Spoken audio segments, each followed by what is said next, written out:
you tell her that not every man you see in town is looking for a girlfriend. We come here out for a purpose. Tusinzidde Mbale City. Kitulesona kulwale kwe kuba nti abobuyinza basazeewo ne bakola clean up exercise. Era nga exercise eno egendereddwamu okubanga ate bajja abasubuzi ababadde bakolera ku mbaala za Ssaako ne ku street za Mbale City.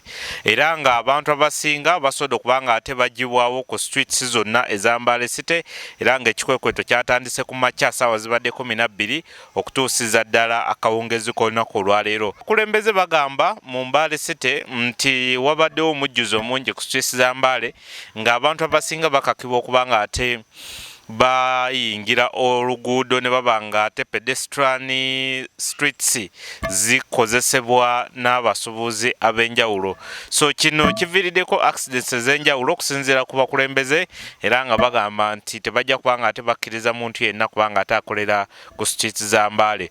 Osobola okuteekawo obuntu nga bubiri wabweru awo bulaga display ku ekyo ky'obanga ate otunda wonna woba okitundidde. Katukulaga ab'obuyinza no operation engeri etambuddemu olunaku olwaleero.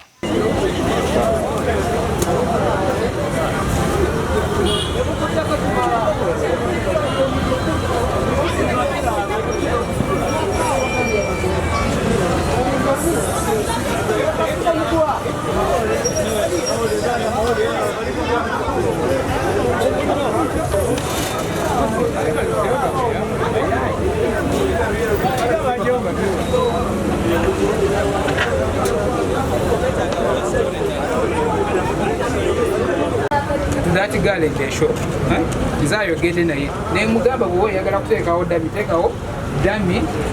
1 year. But it's not Marana Nakumi Road. As a comesa on Gawa's birthday. If you are working like me, Obo will you or your mother sitting on your mavunyoma. And that is one, you tell her that not every man you see in town is looking for a girlfriend. We come here out for a purpose.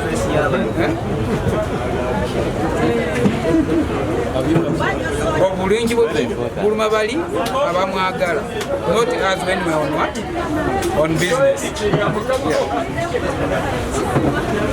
Amanya nze Geoffrey Mugisa, nkolanga town clerk oba nze town clerk wa Industrial Division wano mu Mbale City. Lero kye tubadde mu kaweefuwe ey'okutereeza ekibuga kiddeyo nga bwe kyali okuva edda tukuliyetinga kye tuyise trade order. Trade order kitegeeza okuteeka ebintu ebirina okubeera okutambulira. Katugeze nga abasuubuzi bakolere mu maduuka gaabwe basasule layisensi, abatunda ebyokulya bagende mu katale nga gavumenti bwe yabuteekawo, abavuga taxi bagende mu taxi park, basi bagende mu bus park, ab'ebirole bagende balina okupaakinga. Bebityo kati ekyo tubaddeko tubadde ku kaweefube ey'okulaba nti bino ebintu byonna ebisinga byali byayonooneka. Namwe mu tawuni mbadde muyitamu mugiraba buli omu akolanga bw'asanze, abatembe bali buli wamu, bano batunda bogoye abakola kikati ebintu ebyo betubaddeko leero. Era njagala kwebaza abanambale bonna abakoleramu, abasuubuzi n'abalala olw'obuwagizi bwe batulaze ate n'omutima bwe batulaze nti mbutuufu badde balina ennyonta ku bintu bino tubadde tulina okukola. Basanyufu nnyo era nze twagala kweyamanga abakulembeze bammwe bino ebintu tugenda biteeka mu nkola nga bwe mwatulagira ate tebigenda kukoma leero. Mulimu abadde bagamba mutandise naye mujja kugenda. Njagala kubagamba oba bategeeza tetugenda kuzikiza guno omulimu gwe tutandise gwe tugenda kubanga tugukola buli lunaku egenda okubeera chai kigenda okubeera ekyemisana n'ekyeggulu. Kati nze njagala kusaba abantu bonna abali ku street eyo leka ebintu bino tugondera amateeka, tuddeyo mu butale ebifo gyebiri, abavuga taxi baddeyo mu taxi park, abavuga basi baddeyo, tutereze ebifo bino tulabe nga omutindo gwa site y'Embale guddawo nga bwe gwali. Ng'edda mu myaka gy'enkaaga twali tumanyi nti Mbale kyekyali ekibuga ekyali kisinga mu Uganda omutindo. Kati kyetuliko kaweefube gye tuliko ssaawa zino kwe kuzza eyo ekyo ekifaananyi kyaliwo edda nti Mbale was the cleanest and most organized city. Njagala kwebaza mu abanamawulire wa publicity gye mutuwadde era tusaba mwongero tuwa publicity eyo ennungi tulabe twagala tutambule wamu nammwe okulaba nga Mbale tugikomyawo oba tugiza bujja. Mwebale nnyo. Like I had put out notices last week, we said we are going to have an operation beginning 18th of February. This operation began this morning, and so far it is still ongoing. We have moved up streets, we have been around Mbale Central Market, we have tried to put order around the market. We have moved on Cathedral Avenue, we have done some work on Nabwa Road, we have done some work on Republic Street, we have done some work on Kwame Road. Those are the few places we have gone on, and right now as I speak, our teams are still going through the field. This operation is not about inconveniencing people, but trying to bring in order to ensure that people who come in the street and are moving have capacity to have where to pass. We do not want people having, you have a shop, but you end up having another shop in the veranda. And the people are supposed to move in the streets, eventually end up getting into the roads. That's causing accidents in different ways to different people. I would like to appeal to the public that this operation is on. It might not be forever, but one thing we want by the end of it, for people have noticed that what we want is to ensure that every person who comes to town is comfortable. The town is not only meant for the residents of town, it is meant for visitors more. You remember as a city we may have a population of about 300,000 people, but when you look at our day population, it crosses to almost 1 million people. Therefore, in any form of planning and in any form of programs, we must have some level of providing room for pedestrians who are also walking in town. Then the other thing is going to be on unorderly parking in the town and a number of other things. This operation we have been joined up with the Uganda police. They are all together with us. Some residents in the city. In the future, we are also planning it together with Mbale City Traders Association to ensure that whatever we do is not in to harm them, but it is for the good of everybody in town. Uganda.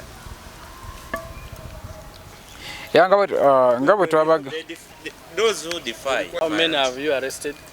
One thing is there are a few people that we have apprehended, but basically today was even more of sensitization than real enforcement, because others were arresting them and again questioning them and guiding them on what to do.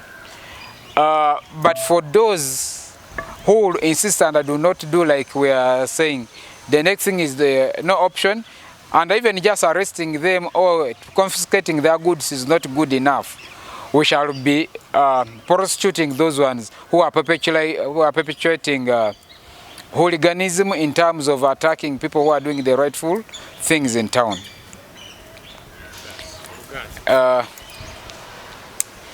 Nga bwe twabagamba last week twabadde ne tutandise operation yaffe okulaba nti no town ebeera mu order, abantu abatambula ku verandas babeera ne we batambulira, abantu abannamaduuka nga balekera okukola ki okutundira ebintu ku lubalaza, abantu ne balemererwa okutambulira ne baada mu luguudo. Ebiseera ebimu weesanga abamu bafunye ne accident. Kaakati kye tuliko leero tutambudde enguudo za mu town, tubadde ku Katale, Cathedral Avenue, Nabwa Road, ne tubeera ku Republic Street, ne tubeerako ku Bishop Waske, ne tubeerako ne ku Kwame Road. Nga tugamba ebintu ebimu tuli ku enforcement naye nga n'okusensitizinga abantu kubigenda mu maaso. So tujja kweyongera okusaba abantu nti bajire babeere nti no bwe bakola obusuubuzi mu tawuni bategeere nti mulimu n'abantu ababulijjo abalina okutambuliramu nabo nga baba provision ng'ebintu tebasembeza nnyo ku mabalaza g'amaduuka gaabwe n'ekirala tubeere nti nno buli omu yeeyagalira mu kibuga. Akati awo tugenze tukiwulira abamu mu kanso tukiwulira nti no waliwo abamu kuufe abafuna sente muki mu batembeeyi naate okukaaba kw'abasuubuzi mu tawuni abatusasula emisolo nakwo kuyitiridde. Kaakati tetujja genda n'abatembeeyi tuleke abantu baffe abatuuze abatuwa trading license abasasula URA n'abasasula ebintu ebirala. Abatembeeyi balina gye bava baddeyo gye bava mu tawuni mu butuufu buli omu asaanidde okubeeramu naye ng'okubeeramu bwekuba nti nogenda ku inconvenience ng'abantu abalala waakiri tukufiirwa ne tusigala na bano be tubeera nabo bulijjo. Kale mbakakasa nti abatembeeyi bonna this operation tegenda kukoma misana egenda kubeera ne operation y'olweggulo. Katulabe bano baani abaasasulwa batulage risiiti zaabwe sente bazisasulani ate basasula wa.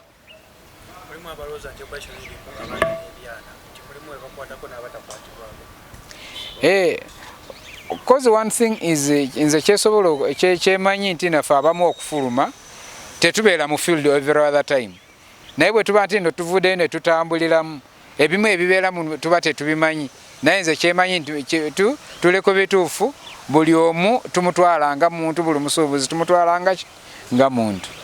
What you saw today, we moved together, you saw. What we are trying to do, or what we are doing actually, we are not trying to do, but we want to create some order in town, what we have called a trade order in town. This exercise, we are not going to do it in industrial division alone. It's an exercise for the whole city, all the 2 divisions. We sat and we realized that there was a lot of mess in the city. And we moved together with you today. You saw for yourselves how the city has been disorganized. So what we are doing in the trade order, we have a beehive of activities. Basically, we want to put people in places where they are supposed to operate from. Let's say you saw today around the market area, most of the vendors had vacated the market and they are doing business on the street. You have seen the taxis, they have abandoned the taxi park, the buses have abandoned the bus park, and they are operating recklessly wherever they want to be. So basically as a city, we want to create some order, to organize it actually. And this exercise is going to be a continuous one. We are going to move also to the other division, northern division, but also as we're working today, the people in the other division also saw what we are doing and they are complying as well. So this activity is going to continue at least for this week. We shall continue up to Friday, and then we shall observe the responses from the people, from the community. But basically, you have seen the vendors on the street. There was no space on the pedestrian walkways everywhere. But now as you walk in town now, by now, there is a semblance of a city status of Mbale. You can see at least now people are going back to where they came from and where they are supposed to be operating from. Basically, that's that. You see, first of all, we are going to continue, but also we want to continue not talking to the people through different forums on social media, radio talk shows, public address systems, like how we have been doing it. So continuous awareness will create some impact. And also, we don't want to, the approach, a mechanical one, we don't want to keep pushing them, you know, like how we did with police today, and how we intended to continue doing it for the rest of the week. But later, we hope we are dealing with human beings. It's all about mindset change. So we hope later they will realize, because we have been into the market, we have seen there's a lot of space in the market. So it's not a question of when they go to the market dues or those. We have reached an arrangement where we can even let them be there without payment, so that they first settle, and then we can come back later. And so we are giving incentives. No, we don't want to push them so much. We are giving incentives. We have extended an olive hand to them, and we hope they will comply. But enforcement is a continuous exercise. You know, we need now to be consistent with our arrangement of enforcement, and we hope with time they will really adjust and do what we want them to do. And also with time, because I've been having a lot of pressure from the traders. But as you pass around now, if you could go and do some interviews, you sample, you'll see the traders actually very comfortable and they are happy with what we have just done.